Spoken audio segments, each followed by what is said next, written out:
सत्याचा आवाज, खोट्याला चोप देणार. आपण पाहत आहात जनशक्ती लाईव्ह न्यूज. निर्भीड बातम्या, निडर पत्रकारिता. जत नगर परिषद निवडणूक, घड्याळ चिन्हाला मतदारांचा वाढता प्रतिसाद. राष्ट्रवादी काँग्रेस, बसपा, शिवसेना, उभाठा आघाडीचा प्रचार जोरात.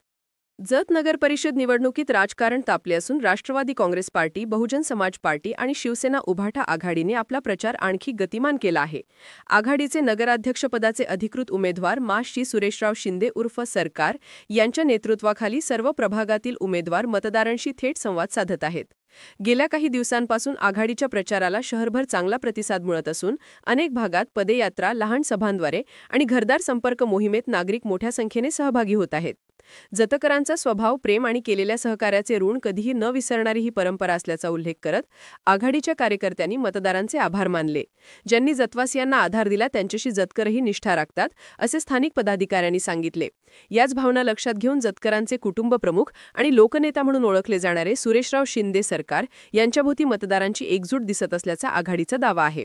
आघाडीच्या सर्व पक्षांनी एकत्रितपणे प्रभागनिहाय रणनीती आखली असून प्रभाग 1 ते 11 मधील उमेदवारांना नागरिकांची चांगली पसंती मिळत असल्याचे प्रत्यक्ष निरीक्षणात दिसत आहे. प्रत्येक प्रभागात स्थानिक समस्या, पाणीपुरवठा, कचरा व्यवस्थापन, रस्ते कामे आणि नागरिकांच्या दैनंदिन अडचणींवर उपाययोजना मांडत उमेदवारांनी विकास आराखडा सादर केला आहे.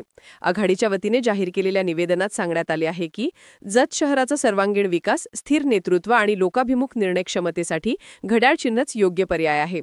तसेच नगराध्यक्षपदाचे उमेदवार सुरेशराव शिंदे सरकार यांच्यासह सर्व उमेदवारांना प्रचंड बहुमताने विजयी करण्याचे आवाहन करण्यात आले आहे.